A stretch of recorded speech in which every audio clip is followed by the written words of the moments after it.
tardes a todos y a todas. Vamos a comenzar. Bueno, a pesar de haber llegado unos minutos tarde, estamos en hora. Muchas gracias a todos por venir y en especial quería agradecer a María José que esté hoy aquí con nosotros. María José Dorado, me imagino que no hace falta presentarla.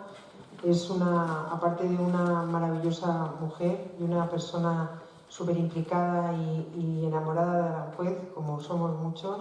Ella además le suma una gran formación que tiene como historiadora y como investigadora en todo lo relacionado a Aranjuez.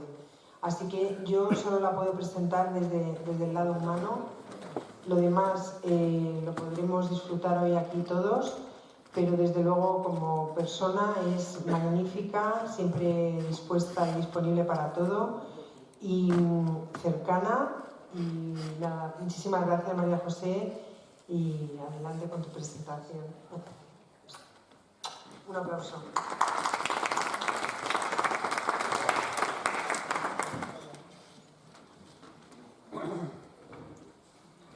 Hola, buenas tardes.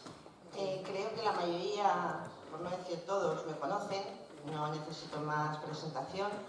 Soy de Aranjuez, soy cibereña y estudié me licencié en Geografía e Historia y bueno, pues me encanta mi pueblo. Para mí no hay sitio mejor en el mundo donde podía haber nacido. Esta mañana me hicieron una entrevista y me preguntaron que el porqué de Isabel II y el porqué de esta conferencia. Entonces, yo creo que Isabel II, hay un dicho que se le supone de Bismarck, yo no lo sé, pero Bismarck decía, o por lo menos eso se cree, que España es la mejor nación del mundo porque los españoles siempre estamos intentando cargárnosla y sin embargo España resiste, ¿no? Pues con esta señora pasa un poquito lo mismo. Tiene una leyenda negra cuando nos ponemos a pensar en Isabel II. Lo primero que se nos viene a la cabeza es una señora gorda, ninfómana y que no sabía nada. Y además de esto, hay un panfleto que circuló en su época, muy obsceno, y esa es como la imagen primera que se te viene de Isabel II, así, la gorda, tal, no sé qué, no sé cuántas. Además, hoy en día siguen pensando como la gorda.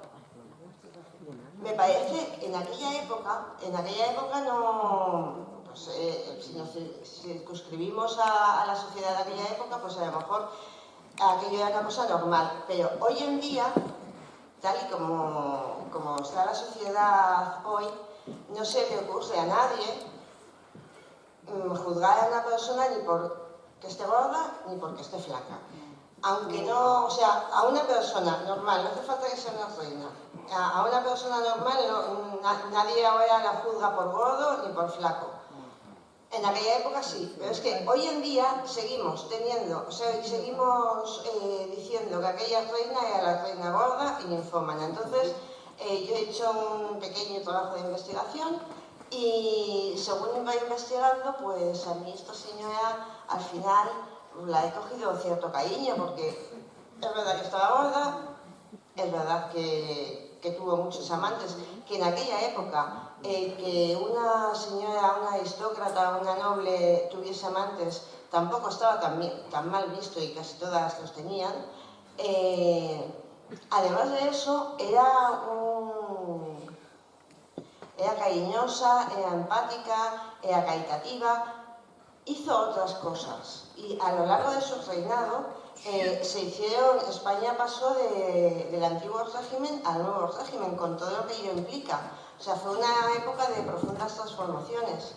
Entonces, me gustaría que cuando salieran de aquí salieran con una imagen un poquito más mejorada de Isabel II. Para empezar, nada más nacer, su padre tiene que abolir la ley sálica y para ello elabora la pragmática sanción para que si no tenía descendencia, si no tenía ningún hijo varón, su hija, la primera, Isabel, la primera que nació, pudiese llegar a reinar. Esta pragmática sanción fue aprobada por su padre, pero en realidad no fue elaborada por él. La elabora ya Carlos IV. Lo que pasa es que nunca llega a entrar en vigor.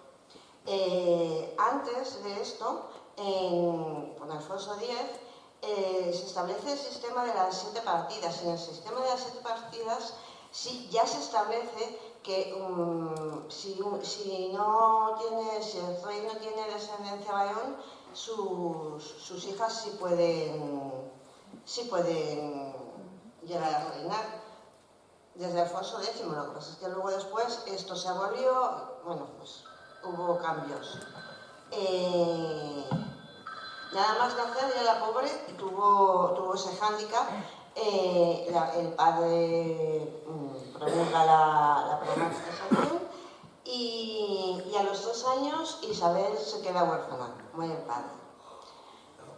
Muere el padre cuando ella tenía 3 años, imagínense la situación, una niña con 3 años, sin padre y que era el reino de España. Claro, con 3 años no iba a poder reinar. Entonces lo que se hace es que se pone en el trono a su madre, la reina María Cristina, y comienza la regencia de María Cristina. Nada más comenzar la regencia de María Cristina, empieza la primera guerra carlista, porque el hermano Carlos María Isidro, el hermano del rey, quiere hacer valer sus derechos al trono. Durante la guerra carlista se produce la desamortización de Mendizábal.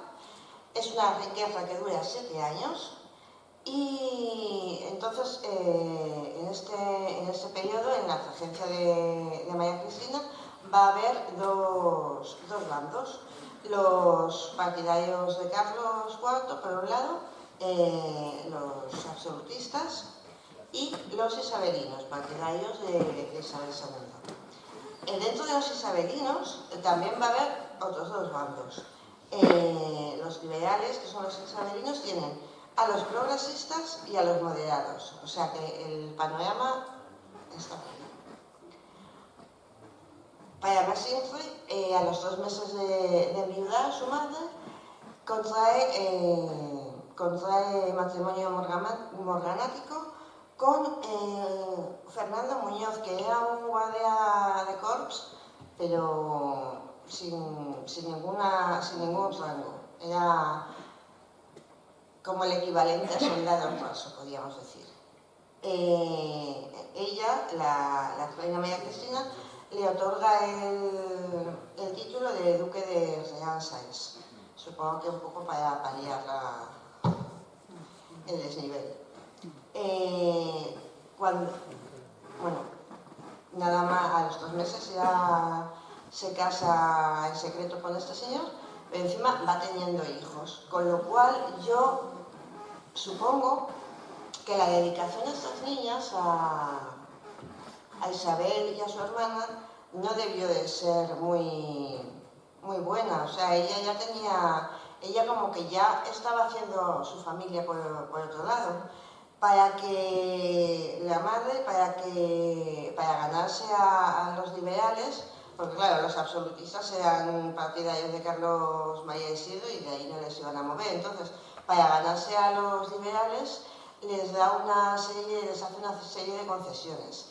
En este momento, los liberales, que quieren poner a Isabel II en el trono cuando sea posible, van a hacer como una campaña de marketing. Y entonces van a poner estatuas, retratos, van a como a darla a conocer, ¿no? A hacer una campaña de marketing de esta niña. Por eso, cuando veamos el legado, lo que es propiamente el legado de Isabel II, no he incluido el jardín de Isabel II. Esta mañana me preguntaron en la entrevista, o sea, lo dijo Luis en la entrevista, pero yo no le dije nada, pero no he incluido el jardín de Isabel II porque realmente no es ningún legado que ella nos dejó. Eso fue por parte de los liberales antes de su reinado. Entonces, por eso no le voy a incluir. Bueno, pues hay un intento de poner de acuerdo a progresistas y moderados dentro de los liberales. Fracasan esto, más los casos de corrupción, más el matrimonio de María Cristina, hace que todo se les ponga en contra y se produce el exilio de María Cristina. Con lo cual, no doy yo a todo. ¿Tenía una foto?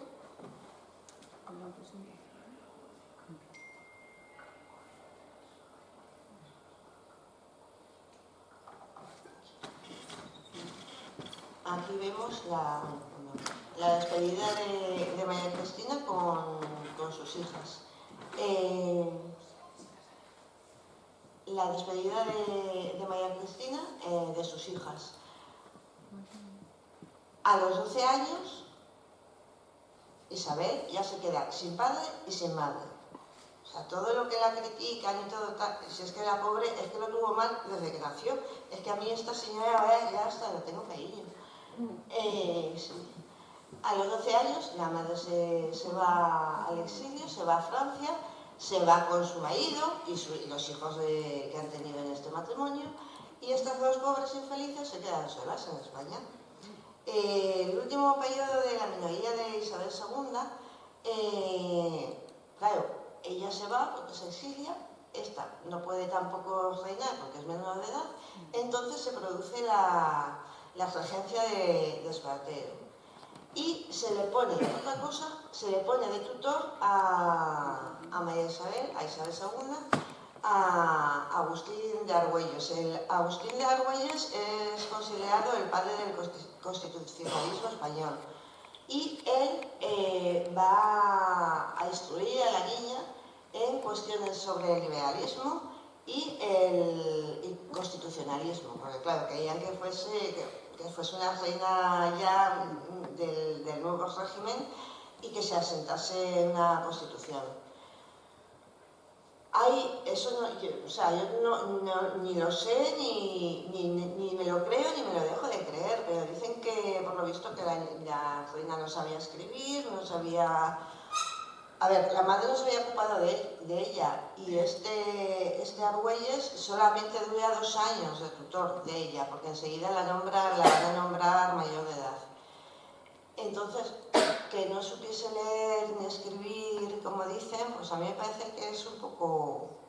A lo mejor sabía leer y escribir mal, pero yo creo que saber leer y escribir, yo creo que sí que debía de tener. Bueno, una vez que ella se va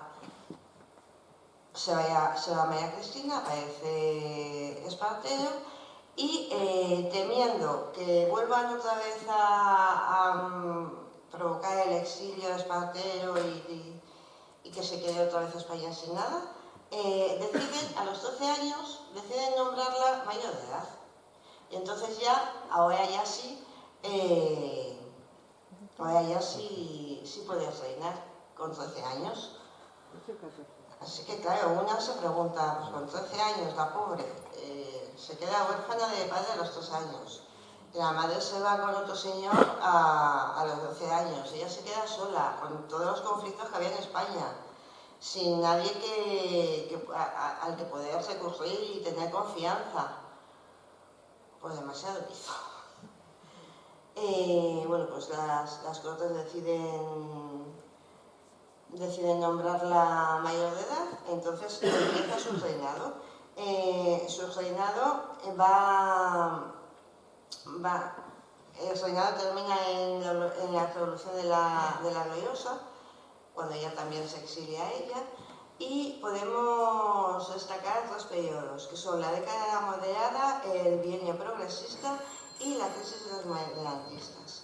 La década moderada está presidida por el general Narváez, y aquí empezamos con las constituciones, porque ahora se va a celebrar dentro de nada el aniversario de la Constitución, de la última, de la de 1978, pero en el periodo en el que reina Isabel II hubo numerosas constituciones. Bueno, pues ya se... En la década moderada está la Constitución de 1845 y en esta época se produce el matrimonio, cuando la casa, mal casada, o sea, se queda pobre. Se produce el matrimonio, la casan con su primo Francisco de Asís, para no molestar, porque bueno, tenía muchos pretendientes. Uno de los pretendientes, curiosamente, va a ser el hijo de Carlos María Isidro, que también se llamaba Carlos Luis de Borbón, también será pretendiente de Isabel II. Además, para no molestar a Francia, casan a su hermana con un francés.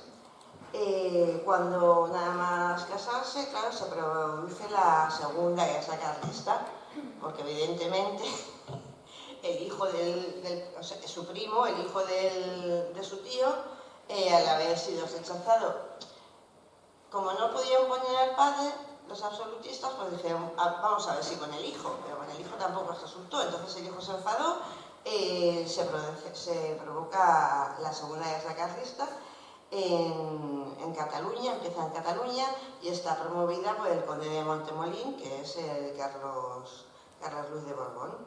Y aquí voy a hacer un inciso. Los que lo conocieron en aquella época, los historiadores, sus coetáneos, decían de ella que era una reina espontánea, extrovertida, generosa, amiga de mezclarse con el pueblo, y sobre todo con el pueblo llano.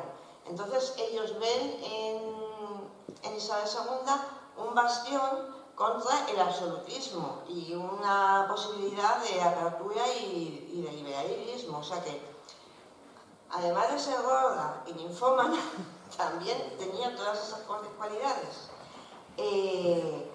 Esto es así en un primer momento, y luego, como yo creo que va a nuestro carácter, unas veces decimos que sí, otras veces decimos que no, o te quieren mucho o te odian. Entonces al principio la querían mucho, pero luego todo eso se vuelve en su contra y ya la ven como ejemplo de frivolidad, lujuria e incluso crueldad. Esto, yo no estaba en aquella época, pero me cuesta mucho creer que Isabel II fuera cruel. No, más bien yo por lo que he leído y por lo que he investigado, la veo como infantil, como que no, como una mente infantil, pero cruel, ¿no? Bueno, pues primero la hemos querido, luego la hemos odiado, y en 1852 se produce un suceso que va a hacer que la volvamos otra vez a querer. Sale de Palacio para ir a la Basílica de Atocha, a la misa de recién parida. Acababa de tener a su primera hija, a la infanta Isabel. Cuando sale, en el camino de Palacio a Atocha, el cura Merino se lanza sobre ella con un cuchillo, pero la salva las ballenas del corsé que tenían, pues el puñal o el estilete, decían que era un estilete, el estilete rebota y entonces no la hiere, pero no la mata. Hay un juicio por el que se decide rápidamente que este señor, que el cura Merino ha actuado solo, que es el único responsable, y le condenan a muerte. Después llegamos a la época de la Unión Liberal. Esta época va, a ver, por un lado, ya ahora todo entre comillas y con mucha cautela, se produce, hay un acontecimiento bueno, bueno en la época, ahora pues ya no se sabe si tan bueno o tan así, pero se produce la guerra de Marruecos y hay una victoria sobre Marruecos, y además fracasa la intentona del conde de Montemolín de derrocar a Isabel II. Todo esto es un periodo de inestabilidad política, sublevaciones militares, Narváez y O'Donnell se sublevan, y todo este conglomerado va a desembocar en 1868 en la Revolución de la Gloriosa. El general Serrano derrota al general Pavía en el puente de Alcolea y provoca que la reina se tenga que exiliar. La reina se exilia también a Francia, a París, y solo vuelve a España en contadas ocasiones. Entre otras cosas porque su hijo, Alfonso XII, no se lo permite. En 1870 abdica en su hijo, Alfonso XII, el rey Alfonso XII, y el 9 de abril de 1904 muere en París por unas complicaciones derivadas de la pulmonía. Y sus restos están en el Panteón de los Reyes en el Escorial. Y hasta aquí la vida de nuestra protagonista. El legado de Isabel II en Aranjuez lo he dividido, vamos a ver primero una serie de cosas y luego otras. La razón de estos dos bloques es que primero vamos a ver lo que son dependencias reales, que todavía hoy en día siguen en la Casa Real, y por otro lado vamos a ver obras obras civiles y obras privadas. Dentro de lo que son las obras que todavía pertenecen a la Casa Real está el Convento de San Pascual, el Hospital de San Carlos, y dentro de Palacio, no sé cómo voy de hora, supongo que iré muy mal. Sí, vamos a ver. Dentro de Palacio, ya les doy un adelanto, dentro de Palacio hay mucho mobiliario de estilo isabelino, pero no me puedo detener en todo el mobiliario isabelino porque si no, pues nos dan aquí las uvas. Entonces, dentro de Palacio solamente vamos a ver el gabinete árabe. Bueno, solamente vamos a ver el gabinete árabe, que realmente es una preciosidad y tiene una historia detrás que también... A esta pobrecita mujer todo se la complica. Hasta hacer un gabinete se la complicó.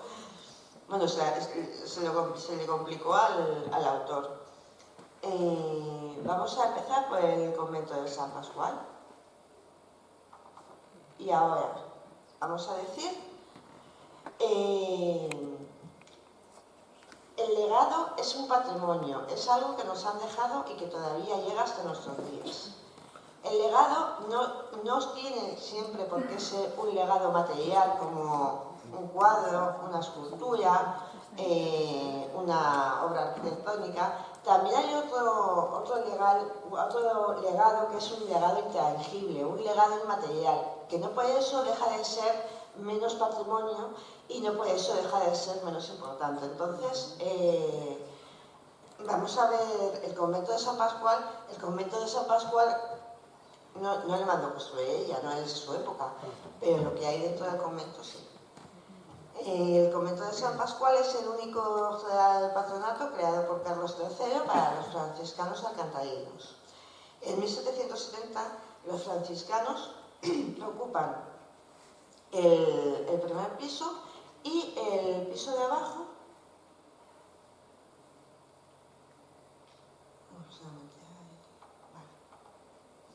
el piso de abajo lo van a ocupar los religiosos, el claustro bajo, lo ocupan los religiosos de San Buenaventura de Ocaña. Estos religiosos son los que asisten en las jornadas reales cuando está la monarquía aquí. En 1836 se produce el desahucio por la extinción de las comunidades religiosas. En 1845 se vuelve a abrir y en el 52 los reyes dan permiso para que se establezcan las misioneras franciscanas descalzas de San Gregorio. En el 54 lo abandonan porque se van a Pastrana. Y en el 57, por concesión de los reyes, de Isabel II y Francisco de Asís, en este año vienen al convento la comunidad de concepcionistas franciscanas. En 1858 se produce la escritura de cesión y fundación del convento a favor de las religiosas franciscanas de Torrelaguna, porque esta orden, esta congregación estaba en Torrelaguna y es Isabel II la que, por expreso deseo de Isabel II, vienen aquí a juez. Isabel II, en su testimonio,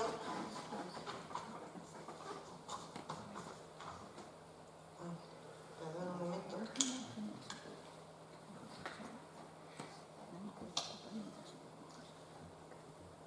Isabel II era muy amiga, se hace amiga de Sor Patrocinio. Patrocinio también se la denomina la monja de las llagas.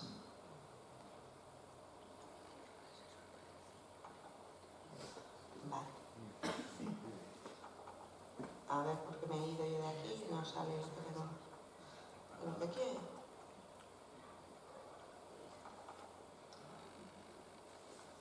A ver. No sé, es fallo mío, no.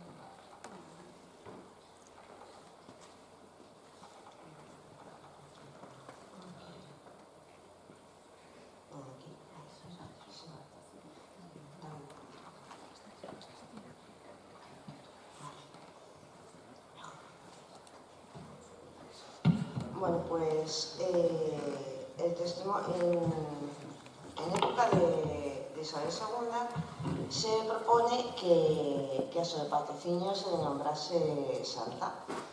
Entonces ella, Isabel II, es amiga de esta señora y en su testimonio, poco antes de fallecer, unos meses antes, le manda una carta al Papa diciéndole dándole recomendación y diciendo que para que procediesen a la santificación, canonización de esta señora. El testimonio será el 18 de enero de 1904 y se recoge en el proceso informativo sobre la madre Patrocinio que se encuentra en el archivo arzobispal de Toledo. Yo, la reina Isabel II de España, deseando vivamente ver canonizada en los altares a la virtuosísima y santa religiosa Sor María, la iban a canonizar, pero ella ya la da por santa. En los altares a la virtuosísima y santa religiosa Sor María de los Dolores y Patrocinio, cuya admirable y milagrosa vida he tenido durante muchos años la dicha de poder apreciar y admirar, conocía tan santa y admirable religiosa siendo aún muy niña, porque siendo muy niña ella va al convento de la Concepción Jerónima, donde estaba Sor Patrocinio, con su madre y con su hermana, y de ahí ya inician la amistad. Otra cosa que hay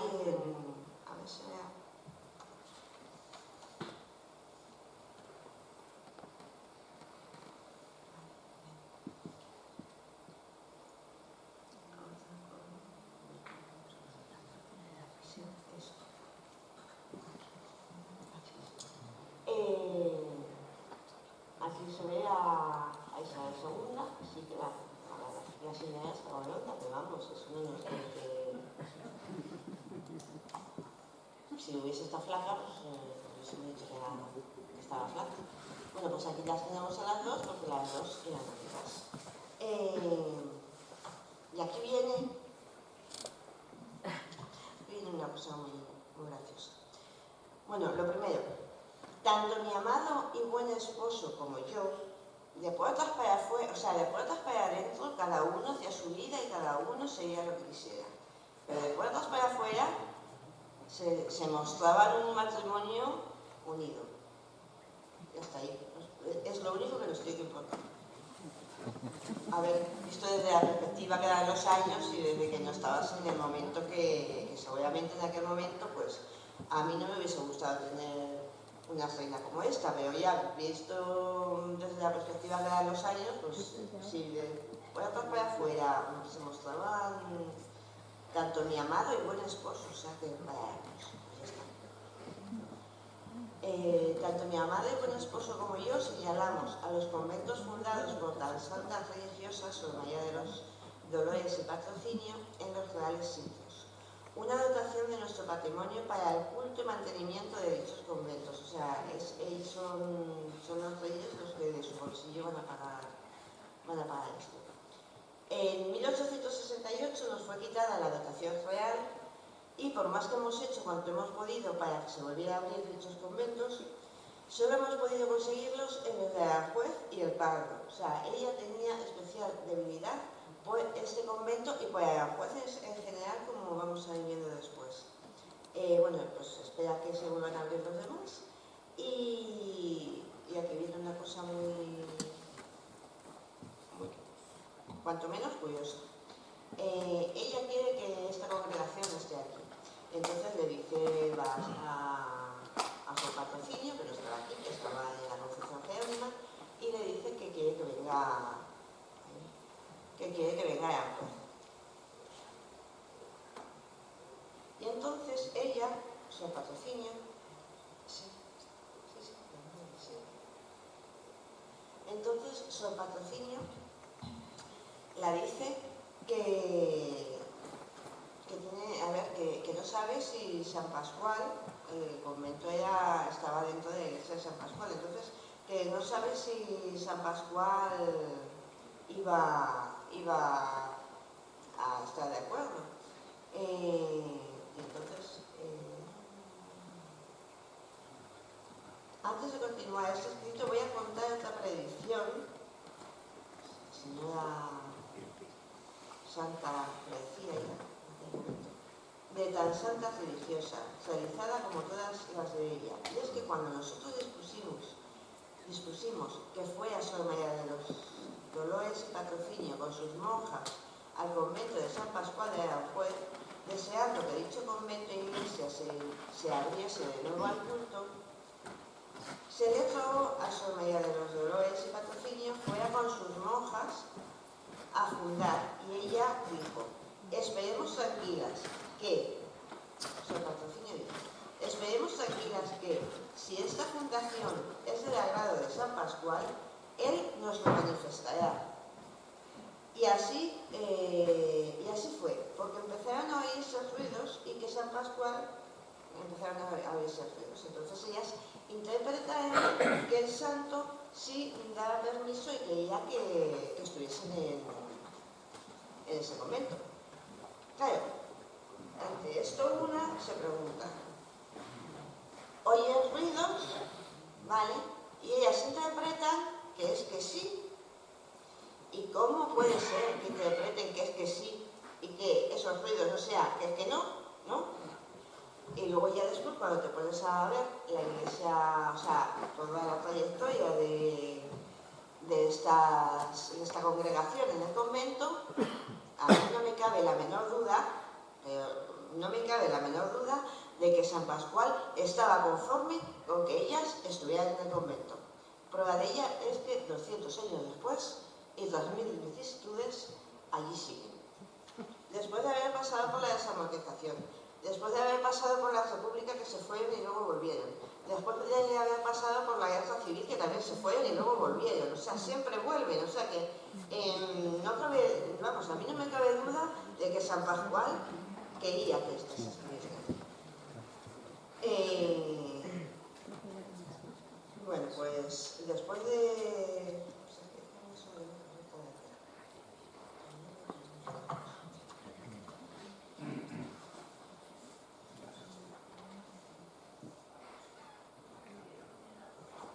Pues esa es la historia, a ver, me puedo meter con la historia del convento, pero no lo veo, porque realmente el convento no es el legado es que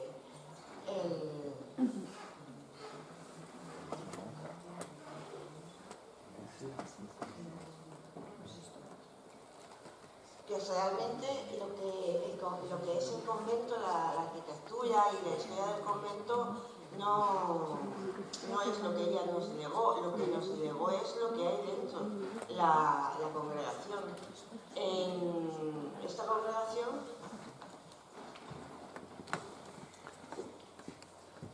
una vez instalada en Aranjuez,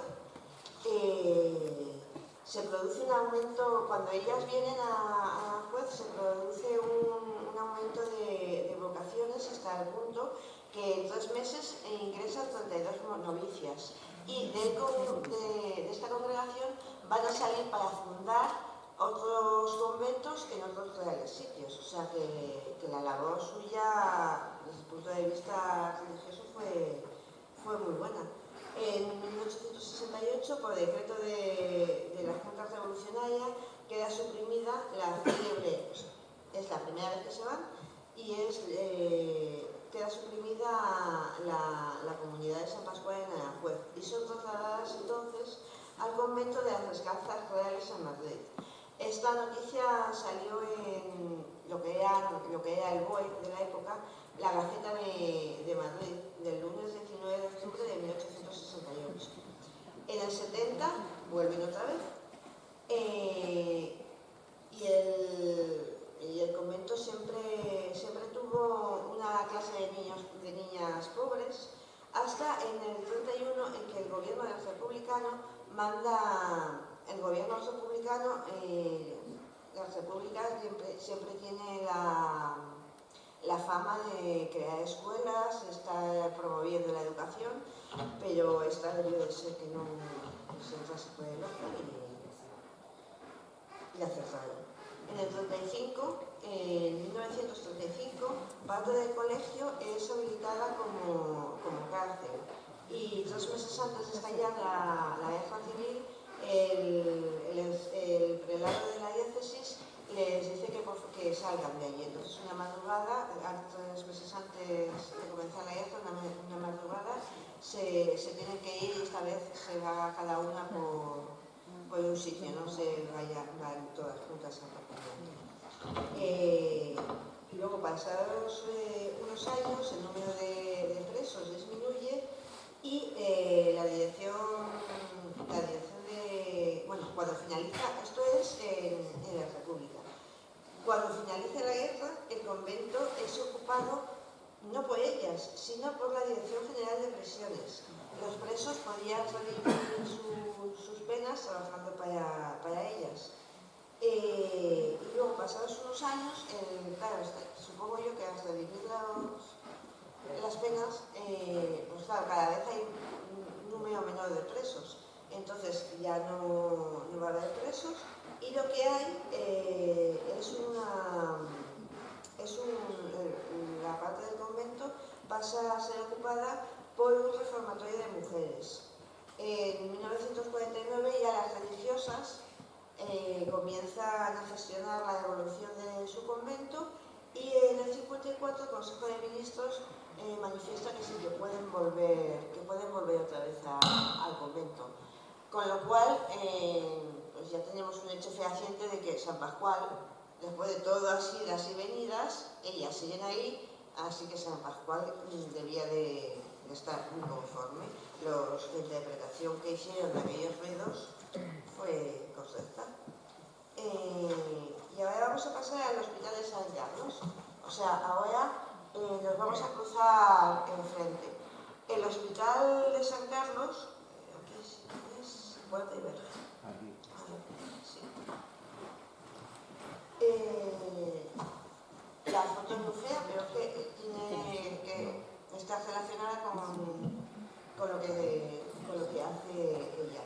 Porque el Hospital de San Carlos, evidentemente, no le construye ella. Vamos, no le inicia ella. El Hospital de San Carlos inicia su obra en 1773 por orden de Carlos III. El arquitecto Manuel Serrano levanta el hospital entre el 73 y el 76, en un lugar aislado que garantiza higiene y ventilación en la parte más elevada de la población. El hospital, afectado por los acontecimientos de principios del siglo XIX, no va a recuperar su uso original hasta que llega Isabel II. En esta nueva fase será entre 1863 y 67 y se encarga su proyecto a José II de Lema. José II de Lema va a ser una figura muy importante en Aranjuez, porque va a ser uno de los arquitectos reales de los que van a hacer más construcciones en Aranjuez. Vamos, que se le manda a hacer las construcciones. Este señor traza los planos y elabora el presupuesto en 1864. La reforma del hospital, desde el punto de vista urbano, ha de entenderse en este momento. En este momento se reforma no solamente lo que es el hospital, sino la parte de enfrente y toda la rotonda bueno, que ahora otra vez ha vuelto a reformarse, pero no sé si se acuerdan ustedes de que había entre el hospital y la iglesia de San Pascual había un jardincito. Es en esta época cuando se traza todo, se diseña todo eso. Entonces, este señor tiene que adecuarse a lo que ya estaba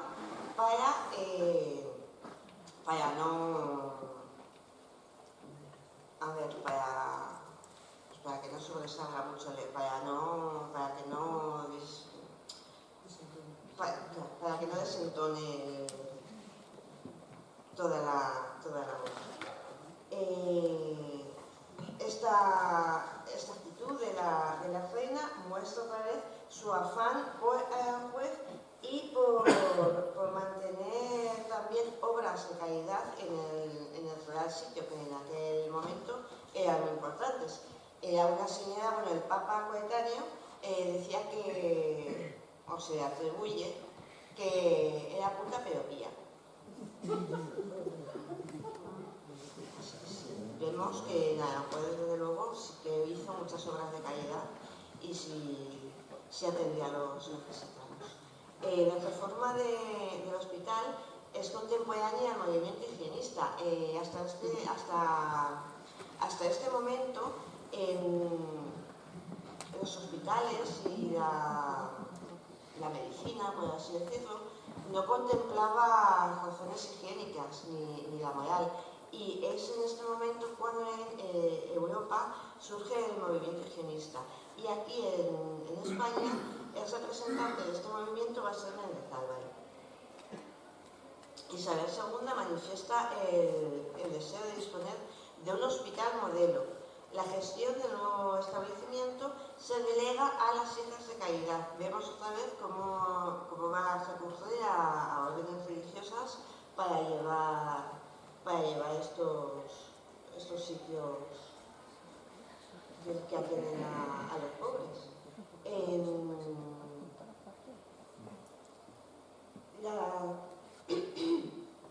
La voluntad de la reina no deja lugar a duda la implicación de la corona en un sitio real, la atención a la salud y el control de la moral.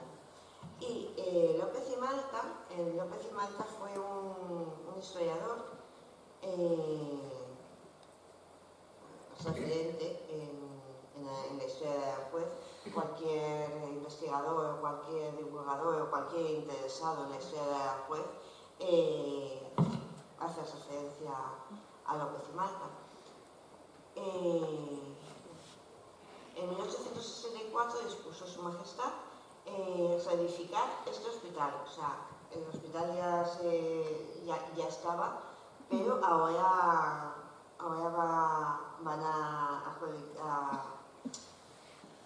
más que reedificarle, lo que hacen es agrandarle. Lo que hacen es disponer 2 salas y lo cierran, y por eso hay que poner esta imagen, aunque sea fea, pero es lo que da lugar a esto. Las 2 salas se cierran mediante una murallita, una verja y una puerta de hierro. Y entre las 2 salas lo que va a haber es un jardincito. El motivo de esto es que las salas tienen unas galerías, son unas galerías con unas cristaleras bastante grandes, con el fin de que los enfermos también pudieran recibir la luz y el aire. Que hasta entonces esta cuestión, que ahora nos parece tan obvia, pues no se había contemplado. Aunque el hospital se inaugura,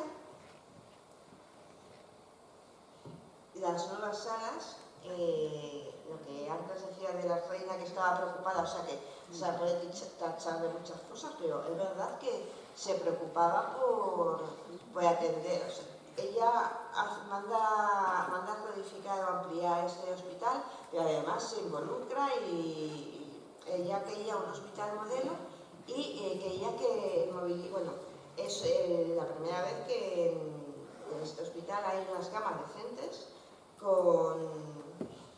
es que lo voy a leer porque las nuevas salas cuentan con elevada bóveda, grandes ventanas, lo que he dicho antes, las paredes se encuentran revestidas con azulejos valencianos, las camas son de hierro con jergón, sábanas, se conoce como sábanas. Las camas son de hierro con jergón, sábanas, mesa de cabecera, que debería ser una mesilla, y yo al final he deducido, porque pone mesa de cabecera y un gran corcho para poner los pies. Yo supongo que sería como una alfombrita, porque eso de un gran corcho para poner los pies, supongo que sería una alfombra. Bueno, pues el hospital se inaugura, pero no se abre. No se abre hasta diciembre, cuando vienen las hijas de San Vicente Paúl para hacerse cargo de ello. Como condiciones para la admisión de enfermos siguen las mismas que estaban cuando reinaba Carlos III. Entonces, solo había dispuesto que se debían de atender a los trabajadores del sitio y trabajadores de las obras. Hay que tener en cuenta que en este momento, en el momento de Carlos III, aquí solamente venían empleados de la corte, no hay una población asentada. Entonces, claro, este hospital en esta época, al hacer referencia a aquellas órdenes, pues claro, no hubo ningún enfermo durante el mes de enero. ¿Por qué no hubo ningún enfermo? Porque no estaban trabajando en la corte, y entonces, como se atenían aquellas normas, ante esta situación, las monjitas van a la reina y le dicen que por favor que se les permite atender pues a la gente que hay en ese momento en Aranjuez. Entonces la reina le dice que sí, que la única condición es que sean residentes en Aranjuez, pero que no tienen por qué ser trabajadores de la corte.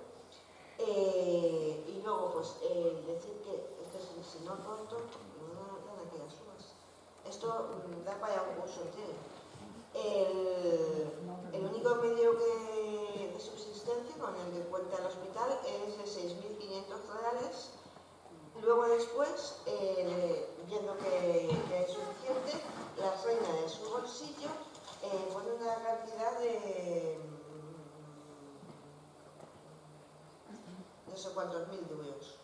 sea que la reina de su bolsillo también da. Caritativa, pía era. Sería puta, pero pía también.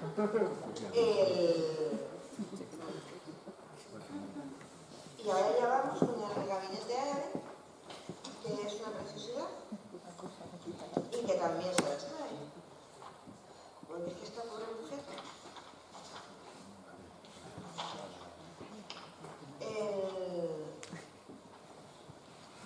A ver, yo le tengo,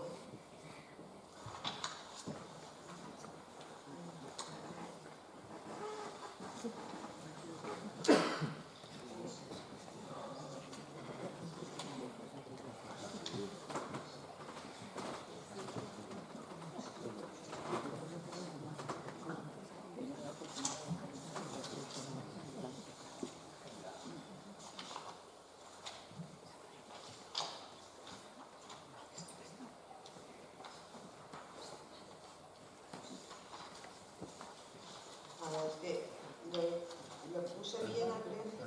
Bueno, mientras lo encuentro voy contándoles el gabinete.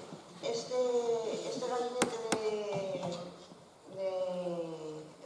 árabe en esta época es muy común en todas las casas de alto abolengo, en la aristocracia y la alta burguesía, tienen todas un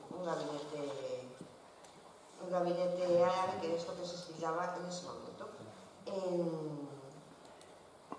Es un ejemplo del neoarabismo y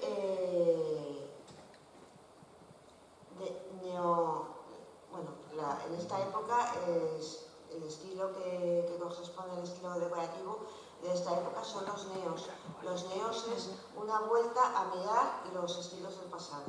En este caso el estilo árabe. Pues el exotismo, porque les gusta a estas clases. Pero este estilo solamente no va a estar, o sea, no vas a ir a ningún palacete de los de la época y te vas a encontrar con todo el palacete de estilo árabe, sino que está relegado a sitios de bastión y de recreo.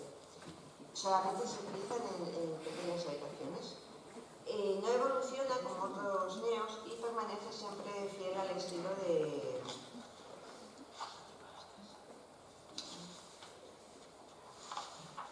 Permanece siempre fiel al primer estilo, que es de reminiscencias de Alhambra y del Alcázar de Sevilla.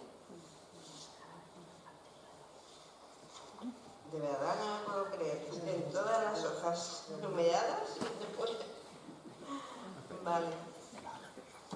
Ya. Sí.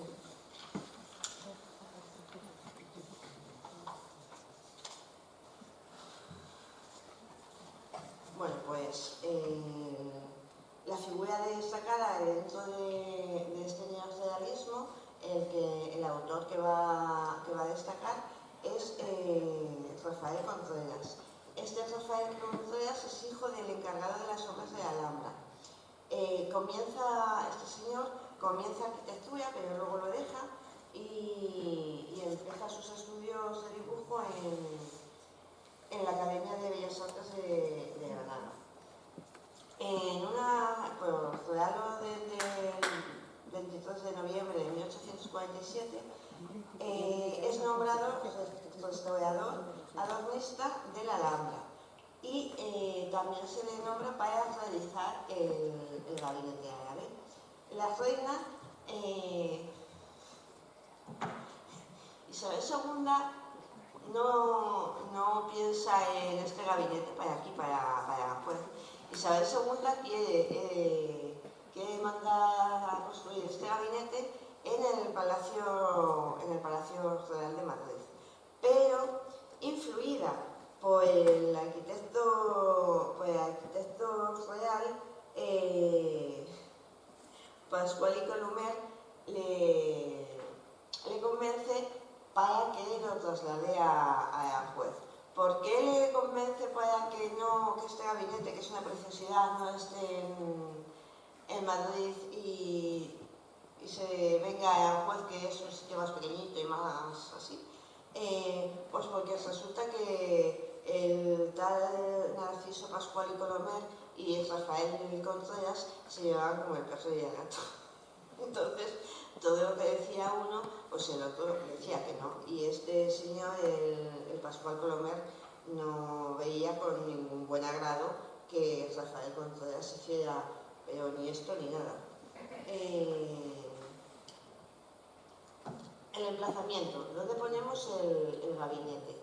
Bueno, pues como iba a ser un lugar de evasión y un lugar que no iba a tener la importancia, por ejemplo, en un salón del trono o algo así, lo mandan, lo ubican en una zona de paso.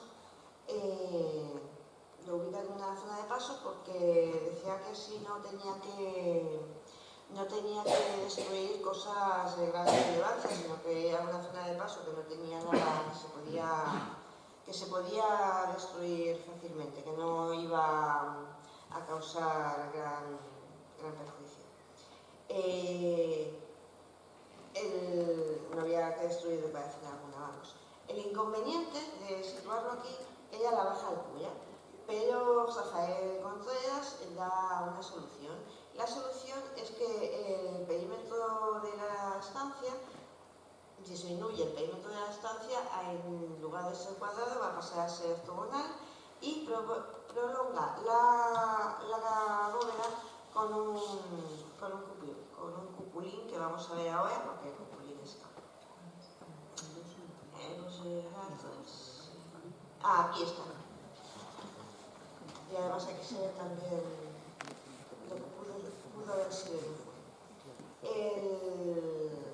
Bueno, pues el cuadrado pasa a ser octogonal y se prolonga la bóveda con un cupulín. Adapta el modelo, adapta lo que él tenía pensado para hacer el gabinete. El gabinete tenía que ser una copia más o menos exacta del Salón de las Dos Hermanas en la Alhambra. Luego al final dista mucho de la realidad, pero bueno, en principio se piensa así. Lo que hace para adaptar el modelo es que suprime la zona media y enlaza las trompas, enlaza las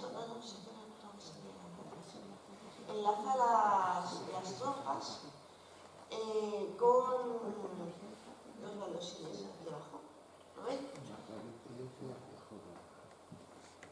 Y los vanos, o sea, los vanos que había, los vanos que tendrían que ir aquí, los convierte en puertas. ¿Ven que es como una puerta decorada? En principio estas puertas iban a ser de madera taizana con decoración de lazo. Al final se acaba pintándola por problemas que ya veremos. Tiene un presupuesto, Rafael Contreras tiene un presupuesto, presupuesta 208.364 reales. El pavimento iría a ser de mármol, las puertas de madera taizada con decoración de lazo, las columnas iban a ser de mármol, las columnas que irían aquí, pero que se suprimen.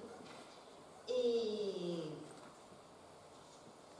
todo muy grandioso y muy colosal. Sin embargo, y aquí llega otra vez Narciso, Narciso Pascual Colomer emite un informe en el que critica tanto la obra realizada como al autor. Por eso les digo que también la pobre Isabel II, hasta para hacer un gabinete árabe, tuvo problemas. Bueno, pues que él no veía que era un presupuesto excesivo para lo que se estaba realizando.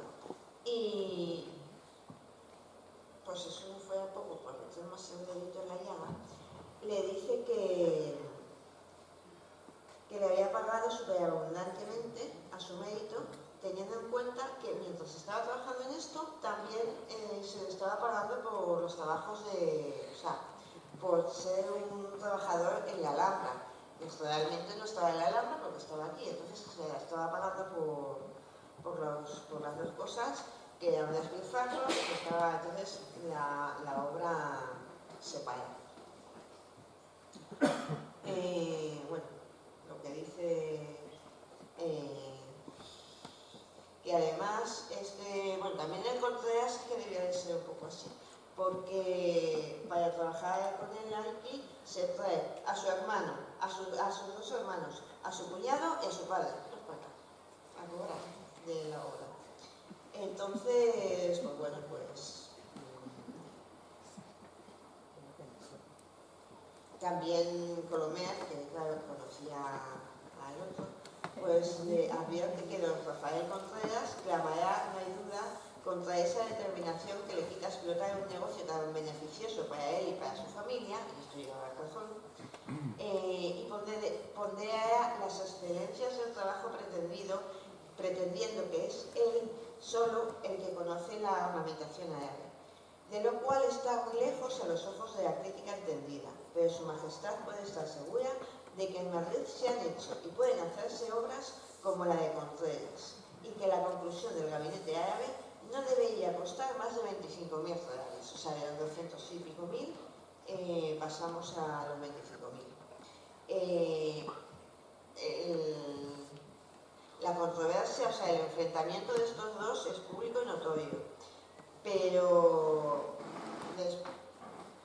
a ver, que Colombia tenía razón en cierta parte, pues sí, pero que también Rafael Contreras sabía lo que hacía y sabía quién era, y al final vuelve otra vez a reconocer a él. Bueno, el Contreras envía 2 cartas a la reina, la primera muy así de no va a encontrar a nadie como yo, la segunda ya en un tono un poquito más bajo, y luego al final llega el arquitecto mayor, no de Palacio, sino el arquitecto mayor de los Reales Sitios, Domingo Gómez de la Fuente, y le dice que por favor, o sea, que vuelvan otra vez a contratarle de otra manera, o sea, con otro presupuesto, presupuestando menos y dándole, o sea, y que todo pase por su filtro, pero que le vuelvan otra vez a contratar.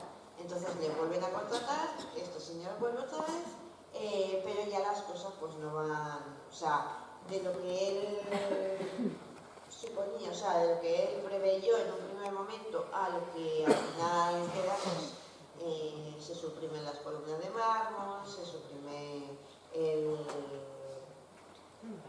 el suelo, vamos, al final no tiene nada que ver el proyecto inicial con lo que al final fue. Pero sí que es verdad que la obra resultó un éxito. De esto da fe Francisco Nar. Francisco Nar es el autor de la guía de Aranjuez. Es otro referente para todo aquel que quiera investigar sobre Aranjuez y que le guste Aranjuez y quiera saber de Aranjuez. La guía de Nar está fenomenal, porque además es que te pone todo lo que había en aquella época por parte de hostelería y hotelería, o sea, los hoteles, como cuánto costaba luego lo veremos también en el ferrocarril. Es una guía de viaje. Y este señor debía de ser amigo de Contreras, y entonces le pone pues de ensalza, le pone que muchos han visto esa creación feliz de la época, la han ensalzado todos la consideraban una maravilla. Y luego va además contra Colomer, que es el que su amigo le estaba haciendo una pascua. Después de, bueno, la parte real ya la hemos pasado, no. Ya directamente vamos a pasar al ferrocarril porque voy a quitar cosas, porque si no... Sí. Estamos en el aniversario además de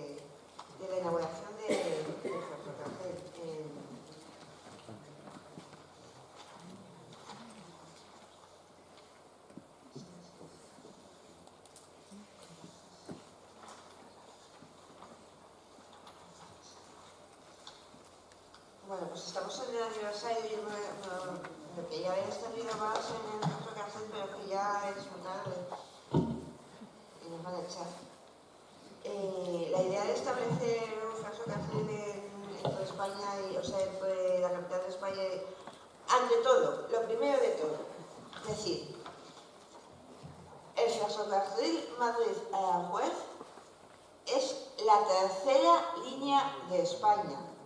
Es que hay mucha gente que es la segunda línea de España, no, es la tercera, porque en aquel tiempo, en el tiempo en el que se inaugura el ferrocarril, España todavía contaba con las posesiones de Cuba, Puerto Rico y Filipinas, que también Isabel II tiene mucho que ver con... En Aranjuez también hay vestigios de la época de los de Filipinas, de los últimos de Filipinas. Pero bueno, eso ya es otra historia, también tiene relación, pero no se puede abarcar a todo.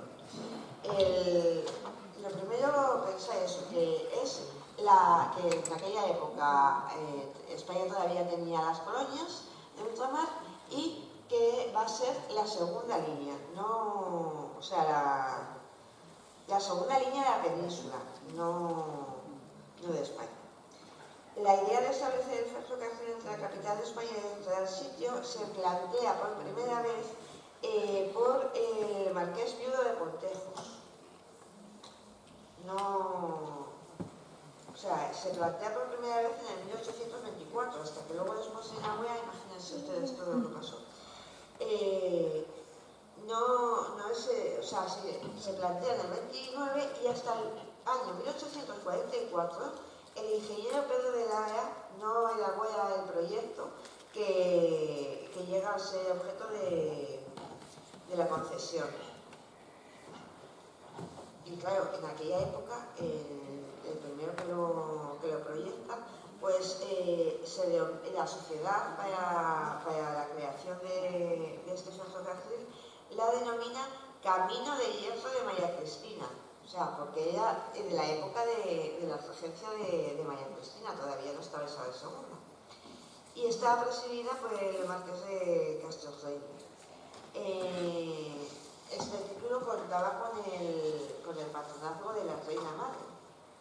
Uno de los socios, y este sí que merece capítulo aparte, no ahora, pero este señor es...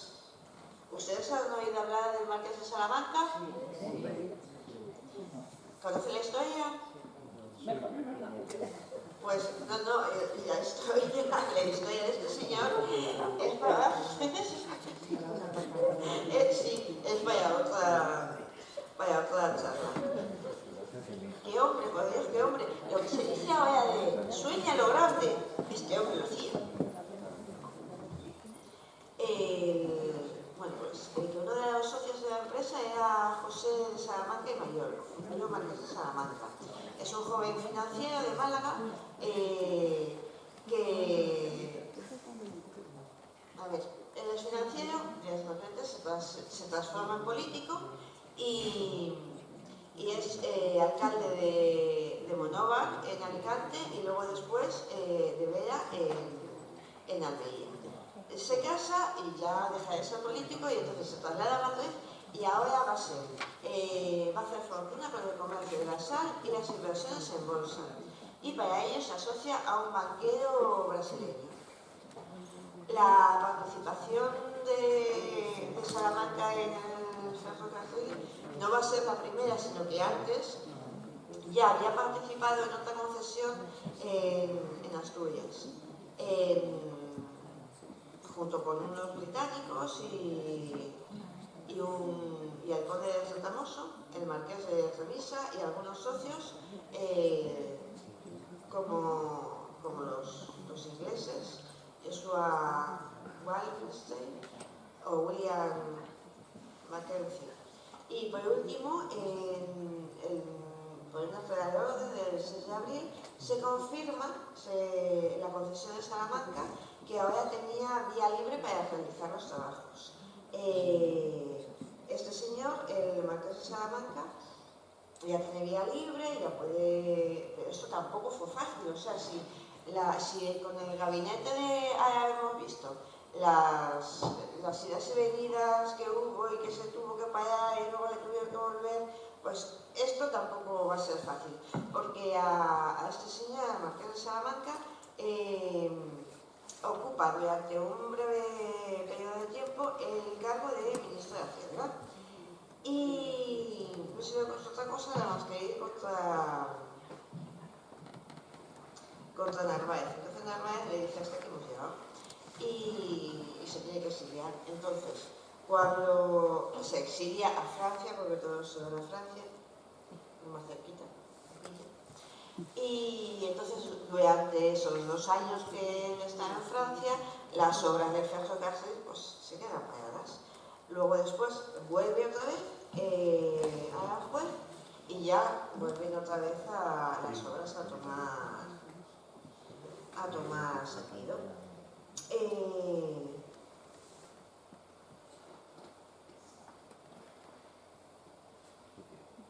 El acto de... Bueno, ya voy a cortar mucho porque... Sí, voy a cortar. Sí.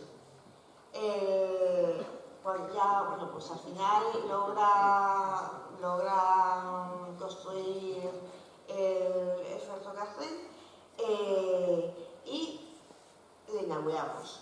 El acto de apertura solemne fue el primero de su clase en España, por contar con la asistencia de la reina Isabel II. Isabel II vuelve a implicarse en una obra de Aranjuez. Además, lo que hemos visto ha sido que era todo lo mejor que había en Europa, ella lo traía a Aranjuez. Hemos visto el hospital, que el movimiento higienista aparece en Europa y ella aplica todas las condiciones de movimiento higienista en el hospital. Luego vamos a ver el cementerio, si nos da tiempo, donde también es una de las primeras cosas que se hace es sacar el cementerio del núcleo urbano. O sea que ella realmente sí que se preocupa y sí que deja un legado bastante importante en Aranjuez. Ella viene en persona. Otra cosa, ya lo dejo. Siempre se dice que la reina se acostaba muy tarde, se acostaba como a las 4 o las 5 de la mañana y se levantaba a las 2 de la tarde. Vale, pues el acto de inauguración, perdón, me cargo a la concejala.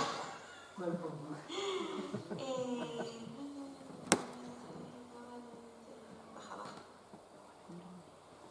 Sale de referencias. Aquí. El acto, pues claro, se levantaba a las 3 de la tarde y tal, no sé qué. Bueno, pues este día se debió de entregar el madrugón de su vida, porque el acto de inauguración y sale de Delicias, de la estación de Delicias, a las 11:30 de la mañana. Con lo cual, pues, es el único día en su vida que madruga. Por eso yo no me creo tanta leyenda negra de esta señora. ¿No? Total, que ya, bueno, pues vienen, se hace eco toda la prensa. Esto también está en los periódicos de la época, se hace eco, de tal manera que dicen que no se hablaba de este acto 8 días antes y 8 días después estuvieron hablando, durante todo ese periodo de tiempo, están hablando de la inauguración del tren. Bueno, pues viene ella y vienen las más altas autoridades del Estado, cosa que no había ocurrido con el de Mataró, y la prensa de momento, que la monarca y su esposo, o sea, luego después había vidas separadas, pero cuando había que juntarse y había que representar a España, ellos iban juntitos de la manita. Otra cosa... Cuento esto y esto. Dicen... Se supone que la reina tuvo 12 hijos y ninguno es de su marido. Pero vamos, a ver, se supone, se sospecha, todos los indicios, vale, pero yo he oído por ahí, nadie tiene la menor duda de que Alfonso XII no era hijo del rey. Vamos a ver, sí, probablemente. Todo indica que no, pero realmente, ¿alguien tiene la prueba de paternidad de que ese niño no era hijo de quien decía ser? Así que vamos a... Váyate, ¿no? Que todavía no. Bueno, pues eso, que realmente de cara a lo que nos importaba a los españoles, lo que nos debía de haber importado a los españoles, que era la imagen que daban, pues tampoco era tan mala. Este tren, claro, tampoco iba a venir ya montada en un vagón normal. La verdad es que me da la impresión esto de los coches, no sé si ustedes se acuerdan, supongo que sí que se acuerdan algunos, de los coches fúnebres estos que había antes, que los gasos que llevaban los caballos, y luego después estaba el coche fúnebre. Pues ha habido hasta hace poco por ahí uno. En color a lo mejor gana la foto, pero así a mí me recuerda a un coche fúnebre. Pero vamos, que dentro estaba todo entelado, con sedas, terciopelo. Aquí también cada uno va a separar su terreno y entonces en Madrid se inaugura la joyería Melleiro y ellos regalan para poner en la mesa, porque esto tenía mesa por dentro, y les regalan un florero de plata. Además contaba con tocador y retrete. Vamos, que el vagón era un vagón de primera de verdad. Y solamente lo voy a decir así muy por encima, porque si no ustedes se van a aburrir y me van a echar a los leones. Otra de las cosas